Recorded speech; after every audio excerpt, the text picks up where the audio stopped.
acontecer nunca. Nós vamos ter que negociar com o cliente no momento do pagamento. Isto sempre sairá em desfavor do advogado. 100% das vezes. Então, o contrato, o instrumento de contrato de prestação de serviço de advogado, ele tem que ser firmado, celebrado, o contrato celebrado e o instrumento redigido e assinado por duas testemunhas para que se torne título executivo, extrajudicial, no momento da contratação. Meus caros, isto é como casamento. Isso é como casamento. Você não vai discutir o patrimônio, o regime de bens na hora do divórcio, não é mesmo? Vocês concordam comigo? Que daí você dirá regime de separação de bens. Ela dirá regime de comunhão universal de bens. Não é mesmo? Ou o contrário, claro. Eu sempre tenho comentários machistas. Né? O programa foi meu aluno durante muitos anos na faculdade, ele sabe. Né? Mas, então nós temos que discutir todos os termos desta relação contratual no momento que ela surge. Enquanto nós estamos ainda, por assim dizer, enamorados com o cliente. Há um pequeno gráfico, eu até tentei procurar na internet, a Ordem uma vez divulgou isso, um pequeno gráfico de satisfação do cliente. Não sei se o senhor já tiver a curiosidade ou a possibilidade de ver isso. O Dr. Paulo deve lembrar. Começa o gráfico, a satisfação vai, aquela coisa assim maravilhosa. Ou seja, claro, aqui é uma piada, não é mesmo? No início da relação contratual, todos são amigos, enfim, etc. Vence a ação, vai para o recurso, o cliente fica desgostoso com o tempo, vai ao STJ, ao Supremo, etc. Daí a pouco você conseguiu a vitória da ação, 20 anos depois o cliente virou seu maior inimigo. Em razão do tempo, em razão do desgaste, em razão dos recursos, dos traumas, das agitações do processo, das despesas, das viagens, enfim, do perito. Enfim, então, o momento de estabelecer todas as regras da relação é o início. Isto parece uma obviedade que eu estou dizendo para os senhores, mas não é. Por quê? Quantas vezes eu já venci ações, anos depois, no momento em que fui prestar contas ao cliente e fazer o acerto de honorários, ele disse, mas doutor, o senhor não achou que saiu muito caro isso?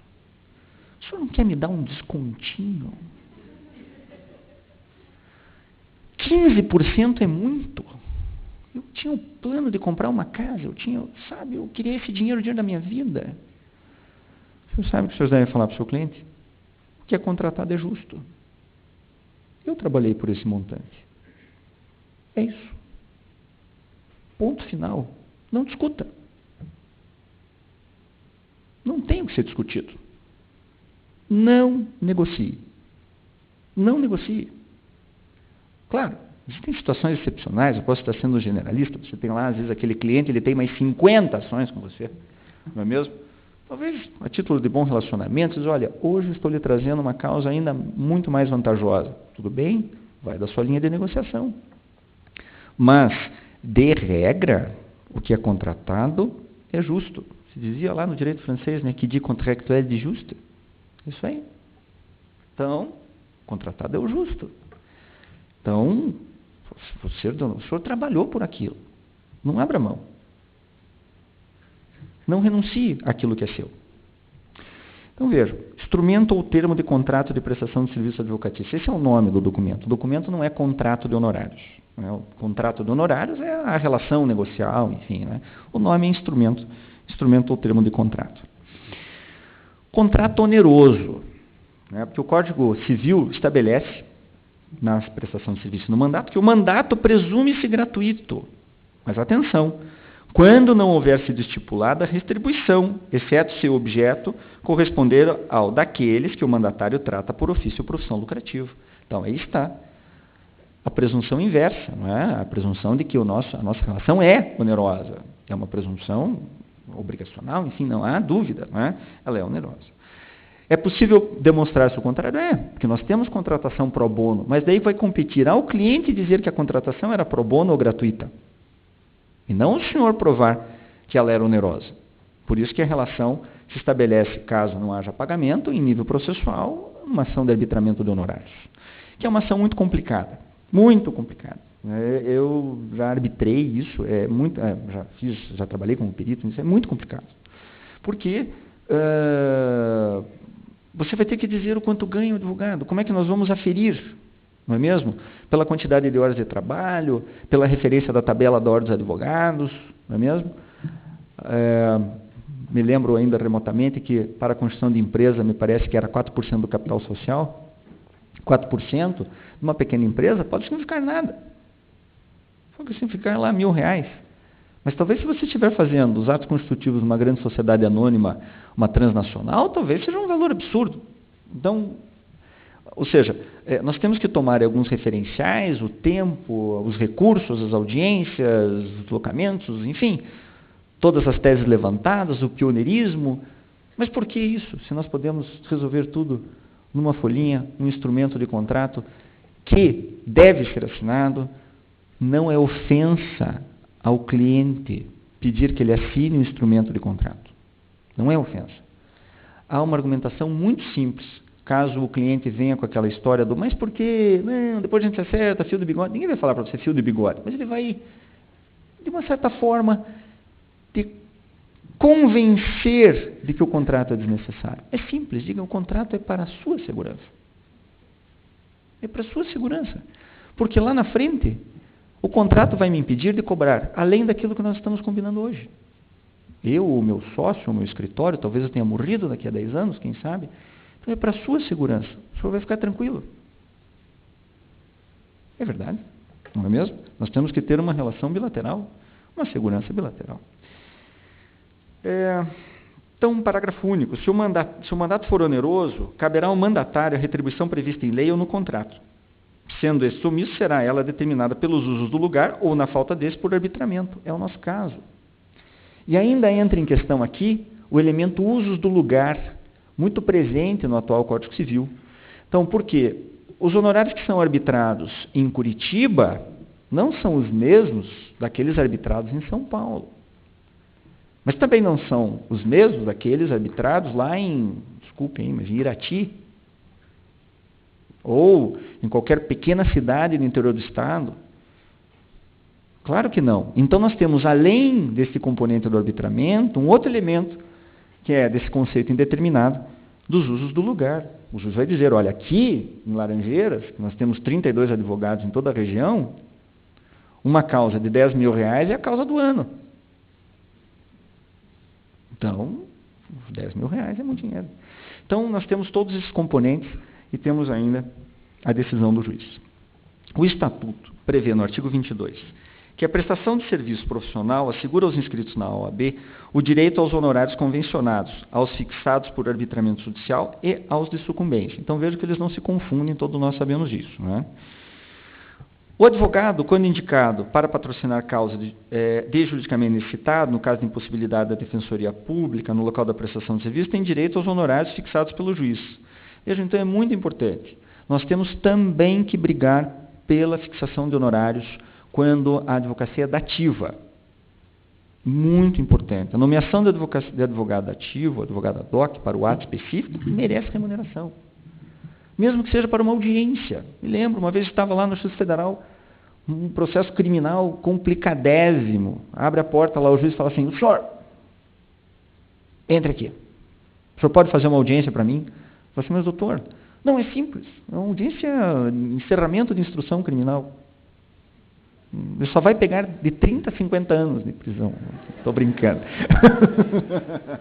Na pior das hipóteses, 30, na melhor 50, dizia o juiz. Então, vejam, estou brincando, o ato era um pouco diferente, era um ato civil, enfim, não havia comprometimento, o juiz mandou arbitrar o honorário para mim. Falou assim, olha, pague-se, a União pague o advogado, a hora técnica da tabela da ordem dos advogados. Nunca cobrei, mas achei um simbolismo muito importante. Então nós temos, obviamente, que privar pelo nosso tempo. Então, na falta de estipulação de acordo, os honorários são fixados por arbitramento judicial. Vejam, é isto que nós temos que evitar. Parágrafo 2º do artigo 22. Em remuneração compatível com o trabalho, o valor econômico da questão, não podendo ser inferiores aos estabelecidos na tabela organizada pelo Conselho Seccional da OAB. Então, nós temos que evitar isso a todo custo. Já brigamos uma vida pelo caso e pelo cliente, agora vamos brigar contra o cliente? Não faz sentido nenhum. Ainda vamos ter que pagar honorários para o colega que vai nos defender. Parágrafo 3º, nesse mesmo artigo. Salvo estipulação em contrário, 1/3 dos honorários é devido no início do serviço, outro terço até a decisão de primeira instância e o restante no final. Vejam, esta é uma sugestão da ordem. Eu acho que foi muito bem falado na exposição que me antecedeu, a questão da ponderação e da razoabilidade nessa questão da cobrança de honorários. A tabela da ordem é uma referência. Nós temos esta referência. É sempre um grande escudo para nós dizermos, olha, mas a tabela diz a ordem diz isso, eu não posso cobrar. Posso, mas não devo cobrar menos do que isso. Sob pena de mercantilização e canibalização do mercado. Não devemos cobrar menos do que a tabela da ordem, nunca. Então, mas guarde a tabela. Se algum cliente lhe perguntar, o senhor saca a tabela, fala, olha, o percentual, os honorários, o valor, a diligência, a diária de viagem, está tudo regulamentado lá. Mas, de qualquer modo, o tempo do pagamento, aqui como estabelecido na ordem, no início do serviço, outro terço até a decisão de primeira instância e o restante ao final, bom, esta fica a critério dos senhores, não é? Se é assim que será ou não. Também a questão da participação no final, aquilo que nós chamamos de honorários de resultado ou ad evitum. O honorário pelo mérito da vitória da causa ou pela diminuição do prejuízo. Também é possível que o êxito se conceitue pela diminuição do prejuízo. Enfim, esses elementos também devem ser contratados com muita razoabilidade, porque, me lembro bem, o Dr. Paulo, obviamente, não ouvi mencionar, mas certamente estaria lá na sua fala, que passamos ao final ali, corridos, o advogado não pode se associar ao cliente. Não é isso, doutor? Ele não pode se associar ao cliente. Então, isso é muito perigoso, ou seja, a associação ao cliente, ou seja, se o senhor contratou lá um resultado, um honorário de resultado, que leve em consideração, vamos imaginar, na minha concepção, acima de 30% do resultado prático ao cliente, na minha concepção, Paulo Nalim já é associação ao cliente, ou seja, associação ao caso, ao resultado final. Isso nós não devemos fazer. Então, muito cuidado com, eventualmente, esta prática. Às vezes você não cobra nada no início da ação, remetendo tudo ao final.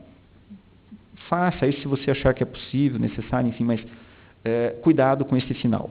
Muita atenção nessa associação à causa do cliente no resultado econômico. E aqui, voltando um pouquinho em minha fala, neste contexto que mencionei sobre o início, ou 1/3 inicial, é muito sábio esse dispositivo do Estatuto. Porque, meus caros colegas, não é possível trabalharmos só com resultados de causa. Seja pelo tempo, seja pela insegurança do Poder Judiciário, seja pela corrupção do Poder Judiciário. Nós não podemos trabalhar só com o resultado. Nós temos que ter coragem, nós temos que ter dignidade, nós temos que ter orgulho da nossa profissão e falar para a pessoa, o senhor precisa me pagar X mil reais ao início da medida judicial. Porque ninguém trabalha de graça. Nem advogado, por incrível que pareça. E as contas vencem todo mês, por incrível que pareça. É um fenômeno isso. Conta de luz, secretário, aluguel, todo mês vem. É incrível. Então, os senhores devem, sem dúvida nenhuma, atentar muito para isso. E se o cliente falar, mas por que você quer receber na frente? Ninguém está recebendo na frente. O senhor está recebendo pelo seu trabalho. A explicação é muito simples. O senhor cobra pelo seu trabalho, mas tem um resultado, um percentual, um valor de resultado pelo sucesso da demanda. Está aí, o Estatuto da Ordem. Invoque o Estatuto, mostre para o cliente, eu preciso receber 1/3 no início. 1/3 é muito, então vamos ver um outro valor. Mas não deixe de cobrar. É uma questão de responsabilidade para com a sua vida, para com a sobrevivência do seu escritório de advocacia. A questão do precatório também é muito importante, do parágrafo 4º. Se o advogado quiser juntar aos autos o seu contrato de honorários antes de expedir-se o mandato de levantamento ou precatório, o juiz deve determinar que eles sejam pagos diretamente. Muito importante, porque nem sempre o final da história com o cliente é uma história de amor. Ou seja, muitas vezes é uma história de ruptura. E muitas vezes o cliente não lhe paga. Ele levanta o numerário, vira as costas e vai embora. E fala, olha, vai me cobrar, não é, na Cândido de Abreu. É isso? Então, nós não podemos permitir isso. Então, não se constranja. Promova uma petição ao juiz dizendo, reserve os meus honorários previstos aqui nesse instrumento de contrato para um levantamento especial, seja por precatório, seja por alvará. Resolvido. O senhor levanta o seu, ele levanta o dele, todos vão embora felizes para sempre. Então, esta é uma recomendação muito importante do Estatuto também. Um direito do advogado. Quinto, o disposto neste artigo não se aplica quando se tratar de mandato outorgado por advogado para defesa em processo oriundo de ato ou omissão praticado no exercício da profissão. Então, é uma excepcionalidade essa questão do parágrafo 5º. Muito bem. Mandato. Vejam, essa é uma situação do Código Civil, que é a que nós recaímos quando não temos procuração ou quando os atos não são ratificados. Voltamos ao Código Civil. 662. Os atos praticados por quem não tenha mandato ou tenha sem poderes suficientes são ineficazes em relação àquele em cujo nome foram praticados, salvo se este os ratificar. Então, se o cliente não ratificar o ato, o senhor advogado terá um problema. Porque ele pode não querer ratificar o ato. Então, por isso, não atuar sem procuração. Do caso contrário, o senhor será considerado como gestor de negócio, sujeito à ratificação dos atos. E se porventura, também um outro elemento processual muito importante, se porventura atos foram praticados sem procuração, na primeira oportunidade, promova uma petição dizendo que o cliente ratifica os atos praticados sem procuração. Pode acontecer. Em grandes escritórios de advocacia, acontece lá, o advogado promove uma petição, ingressa uma petição no curso da LIDE, e ele é um advogado novo no escritório. Ele não tem procuração para aquele caso, porque a procuração é antiga, ele não foi contemplado. Mas alguém falou, olha, faça essa petição, ele vai lá, faz, assina e entrega. Fez sem procuração. Aquele ato precisa ser ratificado, sob pena de inexistência. E vai que é um recurso. O tribunal diz que é inexistente. Então, cuidado. Na primeira oportunidade, antes que o juiz perceba, promova a petição com a ratificação do ato que foi praticado sem procuração. Opa. Sim. Agora vamos aqui à outra parte. Vamos lá. Eu pincei aqui uma procuração com algumas... A procuração, na verdade, é o menor dos nossos problemas. É uma procuração do meu escritório, inclusive. Bom, otorgante e otorgados, aí tem todo o time lá do escritório, enfim.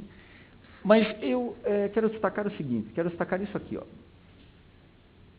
Isso aqui é algo que passa a ser necessário nas procurações, nas lides da Justiça Federal. Em razão dos levantamentos de honorários, levantamentos de valores de cliente, enfim. Os juízes federais têm determinado tributação ao advogado, na pessoa física, que levanta, por exemplo, se a doutora Thaís for lá levantar honorários, o juiz vai determinar a tributação na pessoa física dela, 27.000%. O que é um absurdo, porque, na verdade, o contratado são os advogados, na figura da sociedade de advogados. E este é um dos motivos pelos quais recomenda-se ao advogado que se reúna em sociedade de advogados, por questões tributárias. Então, é importante colocar o nome do escritório como se fosse, mas não é, ele o outorgado. É um erro técnico, mas para a preservação tributária, recomendo. Bom, poderes. Aquilo que eu mencionei antes, não é? Poderes enxutos, transigir, desistir, ok, renunciar ao direito sobre o qual litiga, tarará, receber da quitação, subestabelecer no todo em parte, especialmente para. Seja específico. Não coloque 1000 poderes. Eu acho engraçado aquelas procurações que tem assim, poder para pedir divórcio, falência, notícia crimes. Pelo amor de Deus, mas o que é isso? Não é? Falência, divórcio, notícia crimes. É incrível. Então, vejam, não façam isso. Seja porque o senhor não vai exercer aqueles poderes e poderá, de certa forma, receber algum ato ou praticar algum ato com poderes que o senhor nunca exerceu e se complicar depois junto à ordem, junto ao cliente, ou ainda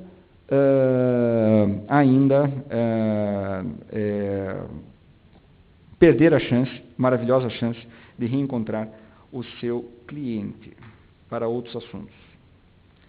Deixa eu ver aqui. Deixa eu pegar esse contrato aqui. Tomara que abra. Vamos ver.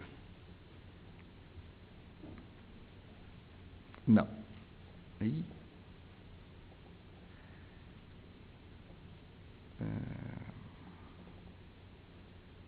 Será? Cancelei. Não vai dar. Tá, mas vamos pegar esse outro aqui. Esse outro aqui é de dar. Esse aqui dá. Veja, aquele outro contrato era um contrato bastante simples. Tá? Um contrato que eu pensei na internet, só os senhores entrarem em contrato na internet, o AB, o contrato de honorários advocatícios, enfim. Bom, aqui também é um modelo de contrato do meu escritório e eu quero só mencionar algumas cláusulas e os porquês dessas cláusulas. Bom, então, como objeto, a prestação de serviços advocatícios por intermédio de integrantes da contratada, nos termos dos instrumentos de mandato. Vejam, os poderes devem estar absolutamente descritos como os mesmos do objeto do contrato de honorários. Então, é um espelho. Uma coisa está relacionada à outra. Nem a sua procuração deve ser mais ampla, nem o seu instrumento contratual deve ser mais amplo. Pagará a título de honorários contratuais pelos serviços prestados da seguinte forma. Então, pagará quanto e da seguinte forma. É aquela contratação normal. O presente contrato não engloba quaisquer outros serviços. Muito importante. Muito importante. Ou seja, excluir qualquer outro serviço que não aqueles previstos na cláusula anterior ou na cláusula do objeto do contrato. Tampouco engloba a contratação de demais advogados no Brasil e no exterior. Muito bem. Sucumbência é da contratada. Tem que frisar isso para o cliente. Regra básica da advocacia mágica, transparência. E a transparência na hora da contratação. Porque o advogado, ele não entende o que é sucumbência. Ele não sabe, palavra esdrúxula, né? Sucumbência. Ele vai dizer, mas doutor, se a outra parte vai lhe pagar, por que eu vou lhe pagar também? Então, a sucumbência é sua. A esse pertencerá, com exclusividade, não servindo ela para nenhuma forma de pagamento os valores aqui contratados. Vejam, não há uma cláusula de compensação, ao contrário, uma cláusula de exclusão de compensação. Seja para pagamento direto, seja para pagamento mediante compensação. Despesas decorrentes do bom cumprimento dos serviços prestados, de qualquer ordem, inclusive diários de viagem, serão arcados pelo fulano. Claro, muito importante. No momento da contratação, meus caros, a questão é dizer o seguinte, a questão da transparência, como eu mencionei antes. Honorários, tanto, de tal forma. Sucumbência é do escritório. Despesas. As despesas do processo. As despesas da arbitragem. As despesas do perito. As despesas recursais. Nada disso pode ser uma surpresa ao cliente. Então, é muito importante informá-lo antes do ajuizamento da ação, antes da contratação. O senhor terá que fazer uma perícia de engenharia. As perícias de engenharia de um prédio dessa dimensão custam em Curitiba hoje aproximadamente R$8.000. O senhor pode pagar? Não. Então, não há como contratar o caso. Vamos fazer pela justiça gratuita. Os senhores já viram algum perito trabalhar de graça? Só perito advogado. Perito de engenharia, perito médico, perito arquiteto, perito dentista, ninguém trabalha de graça para o Poder Judiciário. Então, esses esclarecimentos são muito importantes. O valor do depósito recursal na Justiça do Trabalho. Quanto vai ser gasto, por exemplo, com honorários de árbitro ao longo da arbitragem? É necessário fazer um orçamento da causa para o cliente. E o momento deste orçamento é no momento da contratação. O cliente tem o direito à informação transparente. Diárias de viagens, não é? Muito importante. Meus caros colegas, muito importante. Diário de viagem você tem que cobrar do seu cliente. Então, estabelecido. Isso é uma cláusula do meu escritório, especificamente, enfim. Então, mas tem que pôr. Tem que colocar. E diária de viagem é o dia, não é a viagem. Pode parecer redundante, mas não é. Então, se você ficou uma semana fora trabalhando para o cliente, eu vou lhe pagar uma diária de viagem. Uma diária não, 5 diárias de viagem. Não englobam despesas de deslocamento, muito importante também. Alimentação e estada, os quais serão arcados pela contratante mediante prévio, orçamento, olha a transparência, não é? Ou posterior prestação de contas com reembolso em até 48 horas das contas prestadas. Muito importante também. Inclui-se como despesas todas as processuais e extra, destacando-se custos de qualquer natureza, impostos, taxas, emolumentos, honorários periciais e de assistente técnico. Muito importante também a transparência no que tange ao assistente técnico. E aqui um destaque que me parece importante. Nós reclamamos muito das custas no Paraná. Mas eu vou dizer algo para os senhores. Em outros estados é muito pior. E o Dr. Paulo mencionava que as leads, não é? Como são, de uma certa forma, o custo da remuneração, ela estimula a propositura das ações, porque o risco é pequeno, o risco da sucumbência e tudo mais. Mas, quando o Dr. Paulo mencionava, eu me lembrava do seguinte episódio. Eu trabalho em alguns casos na Inglaterra. E o esforço que os advogados fazem para não ingressar no Poder Judiciário é monstruoso. E um dia eu perguntei, mas escute, você está gastando um tempo do cliente, porque tudo é por hora, né? Um tempo enorme do cliente, por que disso? Ele falou, olha, só 2% dos casos judiciais, todos 2% das leads na Inglaterra, 2% vão à corte. 2%. E isso está diretamente relacionado ao custo do processo judicial. Então, numa determinada lide que estávamos discutindo, a lide era de 300 mil libras, alguma coisa assim.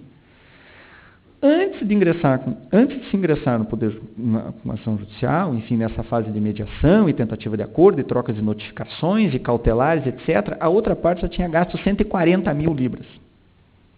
E esta conta, o juiz cobra da parte derrotada. Então, de uma certa forma, nós falamos, o cliente tem que pagar R$ 1.200 de depósito inicial. Não é? As ações, as despesas máximas aqui de Curitiba é mais ou menos isso. Né? Vejam, em São Paulo é 2% do valor da causa. Então, agora, me lembrei de um outro caso. Uma vez, numa lide arbitral, o advogado promove a ação, havia uma cláusula, compromisso arbitral. E o juiz observa que o advogado havia atribuído à causa valor de R$ 10.000 ou qualquer coisa assim, depositou R$ 200, 2%. Né? E ingressou com a ação. O juiz falou assim, bom, esta é uma causa aqui de 100 milhões. Ele mandou emendar a petição inicial. Emende a petição inicial adequando o valor da causa à lide. O advogado foi lá, 100 milhões. Quanto é que ele pagou de depósito inicial? Tem um teto, mas ele pagou R$ 200 mil de depósito inicial. O advogado, o juiz, recolhe a medida, fala assim, julgo pela incompetência, se trata de cláusula de lide arbitral, e remeteu para o tribunal arbitral. Cooperação. Cooperação com o advogado.